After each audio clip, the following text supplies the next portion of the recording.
Hello everyone. आज हम पढ़ने वाले क्लास 9th का चैप्टर नंबर 5 कोशिका, जिसमें हम कोशिका के बारे में पहले पढ़ चुके हैं। ठीक है, डिस्क्रिप्शन लिंक आपको नीचे डिस्क्रिप्शन में मिल जाएगी। ठीक है, इस जो पार्ट के डिस्क्रिप्शन में मिल जाएगी आपको, वहाँ से आप देख लीजिए प्लेलिस्ट में के। ठीक है, उसमें हम पढ़ चुके हैं कोशिका क्या है, कोशिका के बारे में पूरी जानकारी ले चुके हैं। कोशिका सिद्धांत किसने दिया था, ठीक है। इसके अलावा कोशिका की खोज किसने की, मृत कोशिका की खोज किसने की, किस में की, किस प्रकार की। जीवित कोशिका के खोज के बारे में हम पढ़ चुके हैं। विर्चु सिद्धांत के बारे में हम पढ़ चुके हैं। ठीक है, जीव हम पढ़ चुके हैं कि एक कोश के जीव होते हैं और बहुकोश के जीव होते हैं।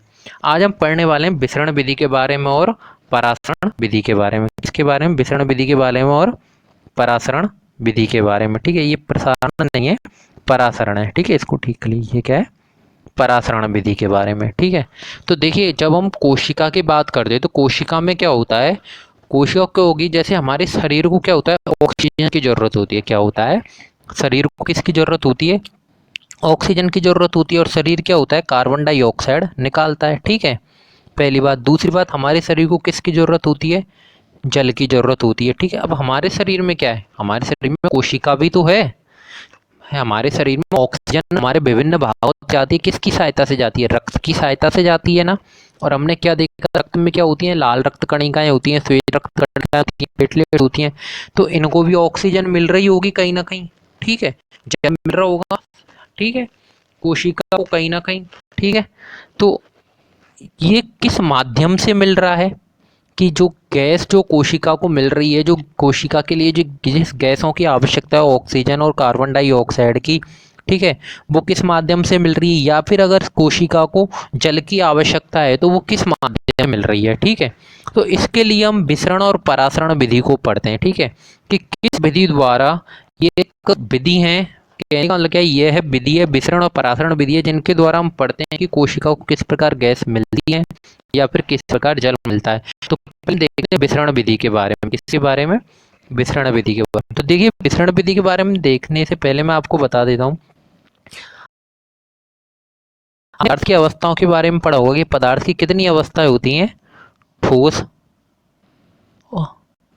द्रव और गैस। क्या होती है, पदार्थ की 3 अवस्थाएं होती है। क्या होती है, ठोस होती है, द्रव होती है और गैस होती है। ठीक है, क्लियर। ठोस अवस्था में आपने क्या पढ़ा था, कि जो ठोस अवस्था में जो इसके कण होते हैं, ठीक है, इसके जो कण होते हैं ये क्या होते हैं, बहुत पास पास होते हैं, इनके बीच में बिल्कुल भी रिक्त स्थान नहीं होता है। द्रव अवस्था में क्या पढ़ा था, ये थोड़े दूर दूर होते हैं और इनके बीच में थोड़ा रिक्त स्थान होता है। गैस अवस्था में क्या पढ़ा था, इनके मध्य बहुत अधिक रिक्त स्थान होता है। यही पढ़ा था, क्लियर। अब एक बार के लिए पूछिए, देखिए जब हम विसरण विधि को पढ़ते हैं, किसको, जब हम विसरण विधि को पढ़ते हैं तो विसरण विधि हमारे जो कोशिका में काम आती है वो गैस अवस्था के लिए काम में आती है। ठीक है, ठोस अवस्था और द्रव अवस्था के लिए काम में नहीं आती है। ठीक है, ठोस अवस्था और द्रव अवस्था के लिए काम में नहीं आती। हम विसरण विधि जो कोशिका में पढ़ते हैं वो गैस अवस्था के लिए पढ़ते हैं। ठीक है, ऑक्सीजन का लेना और कार्बन डाइऑक्साइड का निकालना, वो किस विधि द्वारा होता है, विसरण विधि द्वारा होता है। विधि द्वारा होता है, विसरण विधि द्वारा। देखिए विसरण विधि में एक चीज और ध्यान रख लीजिएगा, विसरण विधि क्या है, हमेशा अधिक सांद्रता से, क्या, अधिक सांद्रता से कम सांद्रता की ओर, अधिक सांद्रता से कम सांद्रता की ओर गमन करती है गैस। क्या, गैस से जो क्या होता है, गैस हो या द्रव हो या ठोस में आप कर रहे हो विसरण विधि, तो हमेशा क्या होगा, अधिक सांद्रता से कम सांद्रता की ओर गमन करेगी। ये आपके अभी आगे समझ में आ जाएगा। ठीक है, तो देखिए एक बार कि हम नॉर्मली देख लेते हैं द्रव या ठोस में क्या होता है। तो देखिए द्रव के लिए अगर हम देखें तो देखिए द्रव के लिए क्या होता है, जैसे हमारे पास क्या हुआ, ये हमारे पास क्या है, ये कोई गिलास था। ठीक है, ये क्या है हमारे पास, इधर देख लीजिए, ये कोई एक हमारे पास क्या था, गिलास था।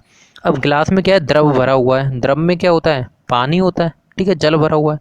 अब जल में क्या होगा, हम क्या जानते हैं जल के लिए, कि जल में जो कण होते हैं वो थोड़े दूर दूर होते हैं। तो हम इसमें कुछ अगर मिक्स करते हैं, हम इसमें अगर कुछ मिक्स करते हैं तो क्या होगा, वो क्या होगा, मिक्स हो जाएगा। कैसे मिक्स हो जाएगा, क्योंकि वो उसके जो कण है जो हमने मिक्स करा है, जैसे हम चीनी मिक्स करते थे, ठीक है, पहले के चैप्टर में हमने बताया ना बेले और विलायक के बारे में, ठीक है, चीनी मिक्स करते थे, दोनों के बीच में चली जाती, पूर्ण रूप से घुल जाती थी, या फिर कोई कर मिक्स करते थे, ठीक है। इस तरह से पढ़ा है हमने पहले दूसरे चैप्टर में, ठीक है। आग तो देखिए यहाँ पर हम क्या कर रहे हैं, यहाँ पर एक कलर मिक्स कर रहे हैं, कलर मिक्स कर रहे हैं। अब देखिए हम सांद्रता की बात करते हैं। सांद्रता मतलब मात्रा समझ लीजिए आप एक तरह से, अभी के लिए क्या, मात्रा। तो यहाँ पर अगर हम जल की बात करें, किसकी, जल की बात करें, तो जल की मात्रा इस ग्लास में ज़्यादा होगी या फिर इस कलर की एक बूंद में ज़्यादा होगी। अगर हम बात कर रहे हैं किसकी, जल की, किसकी बात कर रहे हैं, अगर हम बात कर रहे हैं जल की, ठीक है, तो जल की सांद्रता की अगर हम बात करें तो किस में ज़्यादा होगी, पानी में ज़्यादा होगी। किस में ज़्यादा होगी, पानी में ही ज़्यादा होगी, ठीक है। पानी में सांद्रता, पानी की सांद्रता ज़्यादा होगी, किसकी, पानी की सांद्रता ज़्यादा होगी, ठीक है, क्लियर। क्योंकि पानी जो ये कलर की एक बूंद है उसमें थोड़ी ना इतना पानी हो सकता है जितना इस गिलास में, क्लियर है, यहाँ से क्लियर होगा। दूसरी अगर हम बात करते हैं कलर की सांद्रता की, किसकी बात कर रहे हैं, कलर की सांद्रता की, जो हमने इसमें कलर यूज करा है, रंग जो यूज करा है उसकी बात करते हैं। तो आप क्या बोलोगे, अब कलर आपको पानी में दिख रहा है क्या, नहीं दिख रहा, ठीक है, नहीं दिख रहा ना, तो आप यहाँ से क्या बोलोगे कि कलर की सांद्रता ज़्यादा होगी। किसकी बोलोगे, कलर की सांद्रता ज़्यादा होगी, कलर की सांद्रता ज़्यादा होगी, ठीक है, क्या बोलोगे, कलर की सांद्रता ज़्यादा होगी, ठीक है, ये बात क्लियर है, ठीक है। अब देखिए यहाँ से क्या किया गया, इस कलर को इसमें मिला दिया गया। जैसे इस कलर को इसमें मिलाया गया, क्या हुआ, इसके जो छोटे छोटे कण हैं वो इसमें मिलने लगे, इसके बीच में जो रिक्त स्थान है उसमें समाने लगे, और ये इस तरह से इसमें पूर्ण रूप से क्या हुआ, घुल गए। क्या हुआ, पूर्ण रूप से इसमें घुल गए। क्या हुआ, पूर्ण रूप से इसमें घुल गए। अब देखिए कन्फ्यूजन क्या होता है, ये देखिए यहाँ तो आपको क्लियर, ये घुले किस माध्यम से, घुले किस तरह से, ये तो आप पहले ही पढ़ चुके हैं कि रेगिस्तानों के वगैरह बीच में चला जाता है वो उनके कण और वो पूर्ण रूप से घुल जाते हैं, ठीक है। लेकिन इस विधि को हम क्या बोलते हैं, विसरण विधि बोलते हैं। इस तरह से घुलना क्या होता है, विसरण विधि होता है। अब देखिए हमने एक टर्म समझा था आगे, यहाँ पर क्या समझा था, देखिए अधिक सांद्रता से कम सांद्रता की ओर, अधिक सांद्रता से कम सांद्रता की ओर, इसको समझते हैं, ठीक है। अब देखिए यहाँ पर हमने इस वाली तीसरी वाली कंडीशन को देखते हैं, ठीक है। इसमें क्या हुआ, कलर पूर्ण रूप से घुल गया। कलर क्या हुआ, पूर्ण रूप से घुल गया। अब कलर पूर्ण रूप से कैसे घुल गया, क्योंकि यहाँ पर अगर हम देखें तो कलर की सांद्रता क्या थी, अधिक थी। क्या थी, जो हमने कलर घोला था उसकी सांद्रता अधिक थी, और पानी की सांद्रता क्या थी, कम थी। अगर हम ओवरऑल देखें तो कलर की सांद्रता क्या थी, अधिक थी, और पानी की सांद्रता क्या थी, यहाँ पर कम थी, ठीक है। तो अधिक सांद्रता से जो कलर का जो अधिक सांद्रता है वो पानी में कम सांद्रता की ओर गमन करेगा। अधिक सांद्रता से कम सांद्रता की ओर गमन करता है ना, तो क्या होगा, इसमें क्या होगा, अधिक सांद्रता से कम सांद्रता की ओर गमन करेगा, ठीक, गमन करेगा तो क्या होगा, इसमें पूर्ण रूप से मिल जाएगा, ठीक है। ये द्रव है, देखिए द्रव को समझना जरूरी था, लेकिन हमारे कोई काम में नहीं है, अभी कोशिका में हमारे काम नहीं है, काम में नहीं आता है, ठीक है। हमारे कोशिका में काम में आता है गैस अवस्था में, किसमें, गैस अवस्था में काम आता है, ठीक है। तो देखिए गैस अवस्था में समझने के लिए मैं आपको एक सिंपल सा बताता हूँ। देखिए एक बार के लिए मान लीजिए गैस अवस्था में क्या है, हमारे पास क्या है, ये एक कोशिका है, ठीक है, हमारे पास क्या है, ये कोई परत है, ठीक है। इसमें क्या है, अंदर कोई गैस है, इसमें क्या है, अंदर कोई गैस है, ठीक है। इसमें मान लीजिए कि एक O2 गैस है, इस तरह से मान लीजिए आप कि ये है, और इसमें क्या है, एक तो ऑक्सीजन है, ठीक है, ये क्या हो गई, ऑक्सीजन हो गई, ठीक है, ये क्या हो गई, ऑक्सीजन हो गई, ठीक है। और ग्रीन से हम क्या करते हैं, इसमें ये क्या है, CO2 है, ग्रीन वाली क्या है, यहाँ पे लिख देते हैं, ये ग्रीन वाली क्या हो गई, CO2 हो गई, और ये रेड वाली क्या हो गई, ऑक्सीजन हो गई, क्लियर, ठीक है। ऐसे ही हमारे पास क्या है, एक दूसरा है, ठीक है, इसमें क्या है, ये भार ऑक्सीजन क्या है, ज़्यादा है, इसमें क्या है, ये ऑक्सीजन हो गई बाहर, इसमें भी बाहर ऑक्सीजन कर देते हैं कुछ, ठीक है। और ये कार्बन डाइऑक्साइड हो गई,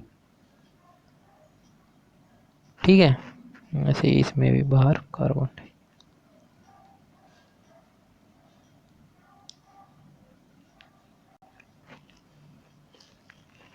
और ये इधर से ऑक्सीजन। अब देखिए यहाँ से, देखिएगा यहाँ से, आप पहले वाले चित्र को देखिए और इसमें देखिए यहाँ से, ये एक परत और परत के अंदर अगर आप देखोगे तो आपको ऑक्सीजन की मात्रा अधिक दिखाई दे रही होगी। यहाँ पर क्या है, अगर पहली वाली कंडीशन में देखें तो क्या है, ऑक्सीजन की मात्रा अधिक दिखाई दे रही होगी, अंदर ऑक्सीजन की मात्रा अधिक है और कार्बन डाइऑक्साइड की मात्रा कम है, ठीक है। इसकी अपेक्षा अगर हम बात करें तो बाहर क्या है, कार्बन डाइऑक्साइड की मात्रा क्या है, अधिक है, और ऑक्सीजन की मात्रा क्या है, कम है। कार्बन डाइऑक्साइड की मात्रा अधिक है, ऑक्सीजन की मात्रा कम है। तो हम पहली कंडीशन की बात करते हैं।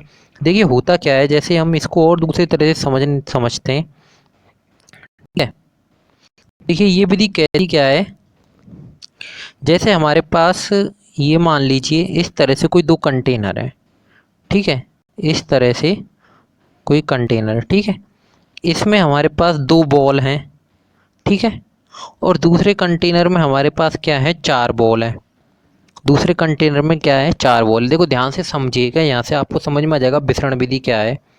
यहाँ से देखिएगा, ये क्या है, हमारे पास दो बॉल हैं और इसमें क्या है, चार बॉल। अब हमने क्या करा, इसको थोड़ा सा हिलाया। तो अगर मैं आपसे संभावना पूछता हूँ, कि क्या पूछ रहा हूँ, संभावना, कि ये आपका एक कंटेनर ए है और ये कंटेनर बी है, ठीक है।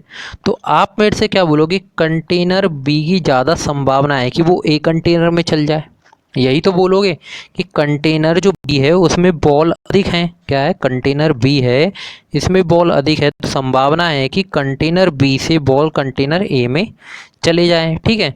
तो क्या हुआ, आपकी बात मान ली, और इस तरह से क्या हुआ कि यहाँ पर इसमें से एक बॉल चली गई। क्या हुआ कि यहाँ पर क्या थी, दो बॉल तो पहले ही थी और एक बॉल और आ गई। अब इधर कितनी रह गई, इधर एक बॉल, तीन बॉल रह गई। अभी संभावना क्या है कि इधर से इधर भी जा सकती है और इधर से इधर भी जा सकती है। तो आपको ये संभावना क्लियर हो रही है। अब देखिए यहाँ पर, देखिए आप सांद्रता को देखिए, अब यहाँ पर आपको सांद्रता समझ में आ जाएगी। इसकी बात करूँ तो इसकी सांद्रता क्या है, कम है। इसकी सांद्रता क्या थी, अधिक थी। इसकी सांद्रता क्या थी, अधिक थी, और इसकी सांद्रता कम थी। तो आपने क्या बोला, इधर ज़्यादा मात्रा में, इस वजह से ये इधर जाने की संभावना अधिक होगी। तो अधिक सांद्रता से कहाँ जाने की संभावना होगी, कम सांद्रता की ओर। और अगर दोनों बराबर हों, दोनों बराबर हो तो क्या क्या बोलोगे, दोनों बराबर हो तो दोनों की संभावना कि कहीं से भी किधर भी जा सकती है। तो क्लियर हुआ। अब देखिए आगे, यहाँ पर हम क्या बोल रहे हैं कि यहाँ पर ऑक्सीजन है अधिक मात्रा में, ठीक है, और कार्बन डाइऑक्साइड है कम मात्रा में, ठीक है। तो पहले हम ऑक्सीजन की बात करते हैं। ऑक्सीजन इस परत के अंदर अधिक मात्रा में है और ऑक्सीजन इस परत के बाहर कम मात्रा में। क्या, ऑक्सीजन इस परत के बाहर अधिक मात्रा, सॉरी सॉरी ऑक्सीजन इस परत के अंदर अधिक मात्रा में और परत के बाहर कम मात्रा में। तो क्या होगा, अधिक सांद्रता से कम सांद्रता की ओर, अधिक सांद्रता से कम सांद्रता की ओर, ठीक है। तो ऑक्सीजन क्या होगी, ऑक्सीजन बाहर जाना चाहेगी। ऑक्सीजन क्या करना चाहेगी, बाहर जाना चाहेगी। वहीं अगर हम कार्बन डाइऑक्साइड की बात करें, वहीं अगर हम कार्बन डाइऑक्साइड की बात करें तो कार्बन डाइऑक्साइड की सांद्रता कहाँ पर अधिक है, बाहर अधिक है, और अंदर क्या है, कम है। तो कार्बन डाइऑक्साइड क्या करना चाहेगी, अंदर जाना चाहेगी। कार्बन डाइऑक्साइड क्या करना चाहेगी, अंदर जाना चाहेगी। और यही क्या है, ये जो ऑक्सीजन का बाहर निकलना या कार्बन डाइऑक्साइड का अंदर जाना, ऑक्सीजन का बाहर निकलना, कार्बन डाइऑक्साइड का अंदर जाना, मतलब गैसों का जो ये आदान प्रदान है, जो ये गैसें अंदर जा रही है, बाहर निकल रही है, यही क्या है, यही विसरण विधि है। यही क्या है, विसरण विधि है। जैसे आप दूसरे में देखिएगा, यहाँ से, यहाँ पे अगर ऑक्सीजन की बात करें तो ऑक्सीजन की मात्रा अंदर कम है, और ऑक्सीजन की मात्रा अंदर कम है और बाहर ज़्यादा है। तो ऑक्सीजन अंदर जाना चाहेगी, इस बार ऑक्सीजन अंदर जाना चाहेगी। और कार्बन डाइऑक्साइड की अगर बात करें तो कार्बन डाइऑक्साइड की मात्रा बाहर कम है, अंदर ज़्यादा है, ठीक है। कार्बन डाइऑक्साइड की अगर हम बात करें तो इधर से, ठीक है, अगर कार्बन डाइऑक्साइड की अगर हम बात करें इधर से, तो देखिएगा यहाँ से कार्बन डाइऑक्साइड की मात्रा अंदर ज़्यादा है, सॉरी अंदर ज़्यादा है और बाहर कम है।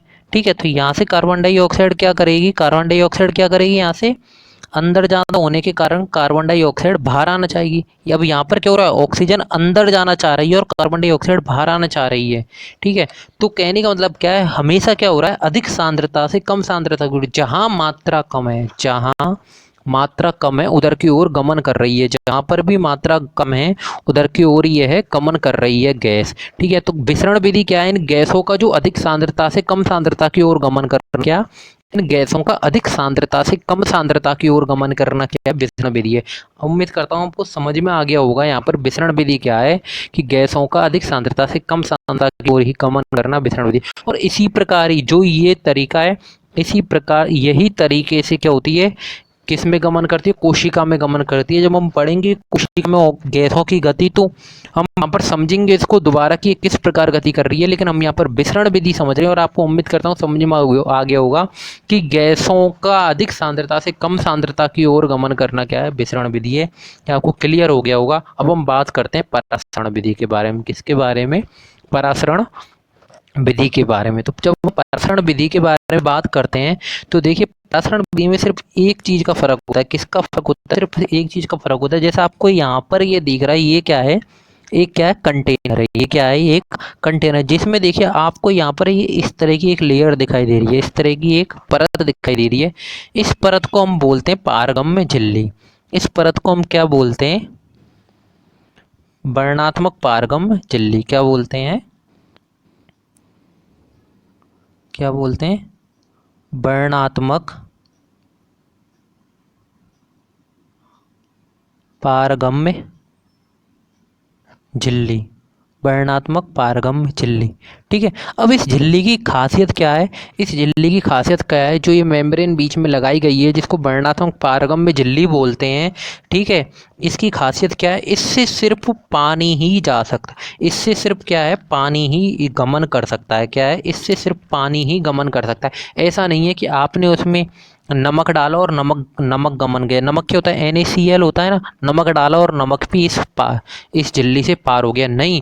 यहाँ से सिर्फ क्या होगा, यहाँ से सिर्फ क्या होगा, यहाँ से क्या होगा, सिर्फ जो ये है पानी ही गमन कर सकता है। जैसे जैसे देखिए यहाँ पर अगर हम एक कंटेनर ले लें और दोनों में पानी की मात्रा समान कर दें, ठीक है, तो क्या होगा, यहाँ से क्या होगा, कुछ भी नहीं होगा, दोनों में पानी की मात्रा समान होगी। ठीक है, और अगर हम इसी को थोड़ा इस तरह से कर दें, अब इसी को थोड़ा इस तरह से कर दें कि यहाँ पर हमने एक कंटेनर ले लिया और ये वर्णात्मक पारगम्य झिल्ली लगा दी और इसमें पानी की मात्रा अधिक कर दी, इसमें पानी की मात्रा अधिक कर दी और इसमें पानी की मात्रा कम कर दी, तो क्या होगा, क्या होगा, जहाँ पानी की मात्रा अधिक है वहाँ से क्या जाएगी, कम मात्रा की तरफ जाएगी। ठीक है, कहाँ होगी, अधिक मात्रा से कम मात्रा की तरफ, अधिक सांद्रता से कम सांद्रता की ओर, अधिक सांद्रता से कम सांद्रता की ओर गमन करेगी और पानी इधर की तरफ छड़ने लग जाएगा। क्लियर हुआ, क्लियर हुआ। वर्णात्मक पारगम्य झिल्ली का कार्य क्या है वो आपको क्लियर हुआ।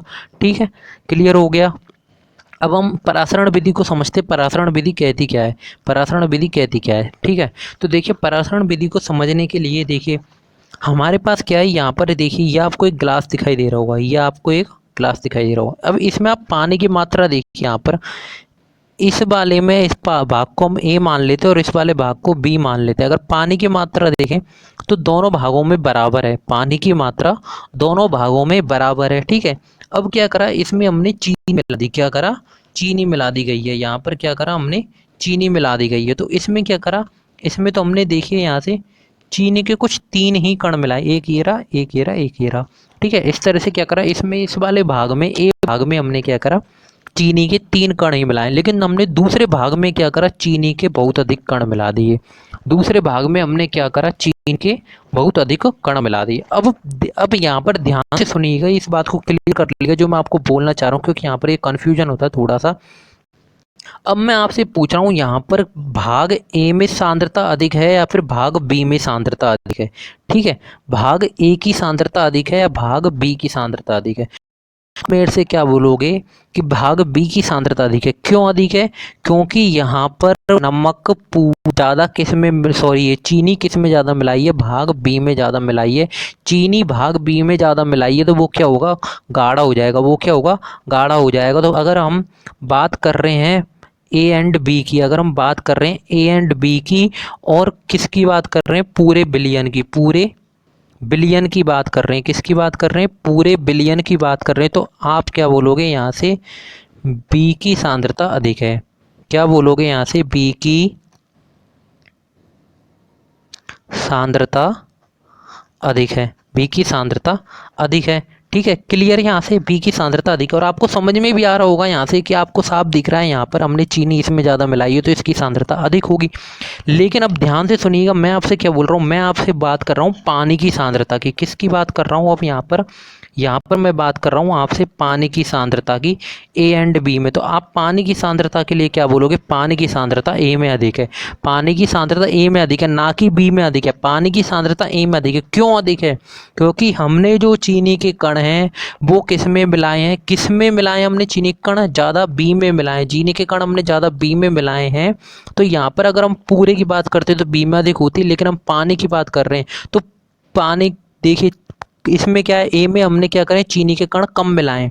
ए में क्या करें, हमने चीनी के जो कण हैं कम मिलाए हैं, तो इसमें पानी की मात्रा अधिक रहेगी। वो पूर्ण रूप से इतना ही ज़रूरत नहीं पड़ी, उन्होंने जो पानी के बीच में जो स्पेस था वो उतना नहीं घेरा, पानी के बीच में जो रिक्त स्थान था वो इन चीनी के कणों ने इतना नहीं घेरा जितना कि यहाँ पर घेर लिया। तो अगर हम पानी की बात कर रहे हैं, मैं आपसे पहले बोल रहा हूँ, अगर हम पूरे बिलियन की बात कर रहे हैं तो बी की सांद्रता अधिक है क्योंकि बी में चीनी अधिक मिलाई है। लेकिन अगर हम पानी की बात कर रहे हैं तो पानी की सांद्रता ए में अधिक है, क्योंकि ए में चीनी कम है, क्योंकि ए में चीनी कम है तो पानी की सांद्रता अधिक हो जाएगी। ये जहाँ पर आपने जो नई चीज़ मिलाई है जिसमें कम मिलाई है उसमें पानी की सांद्रता अधिक हो जाएगी। और यहाँ से गौर कीजिएगा, अब यहाँ से अगर हमने वर्णनात्मक पारगम्य झिल्ली, किसके बारे में, वर्णनात्मक पारगम्य झिल्ली के बारे में अभी बताया था। और वर्णनात्मक पारगम्य झिल्ली में क्या पढ़ा था आपने कि ये क्या करती है, सिर्फ पानी ही पार कर सकता है। हम क्यों पढ़ रहे हैं यहाँ पर, हम ये पानी की सांद्रता के बारे में क्यों जानना चाह रहे हैं, क्योंकि हमें पता है कि यहाँ पर हमने क्या लगा रखा है, वर्णनात्मक पारगम्य झिल्ली लगा रखी है। क्या लगा रखा है, वर्णनात्मक पारगम्य झिल्ली लगा रखी है। और ये वर्णनात्मक पारगम्य झिल्ली से सिर्फ पानी ही पार हो सकता है, सिर्फ पानी ही पार हो सकता है। अगर अब मैं आपसे पूछ रहा हूँ यहाँ पर क्लियरली, अब मैं आपसे पूछ रहा हूँ यहाँ पर कि परासरण विधि पढ़ रहे हैं हम, और यहाँ से अब मैं आपसे क्लियर पूछ रहा हूँ कि अब पानी किधर गमन करेगा, पानी किधर गमन करेगा, ए से बी की ओर गमन करेगा या बी से ए की ओर गमन करेगा, बी से ए की ओर गमन करेगा, ए से बी की ओर गमन करेगा। मैं आपको फिर से बता रहा हूँ, जैसा कि विसरण विधि में हमने पढ़ा था कि गैसों का गमन, ध्यान से सुनना, विसरण विधि में क्या पढ़ा था कि गैसों का गमन अधिक सांद्रता से कम सांद्रता की ओर होता है, अधिक सांद्रता से कम सांद्रता की ओर होता है। और सेम ही परासरण में होता है, कि सेम ही परासरण में होता है कि पानी का गमन अधिक सांद्रता से कम सांद्रता की ओर होता है। क्या पानी का गमन अधिक सांद्रता से कम सांद्रता की ओर होता है? यहाँ पर फर्क कितना है, फर्क कितना है, फर्क कितना है? वहाँ पर पूरी बात कर रहे थे, वहाँ पर पूरी बात कर रहे थे, वहाँ पर बड़ी आसानी से समझ में आ रहा था कि ये अधिक सांद्रता है।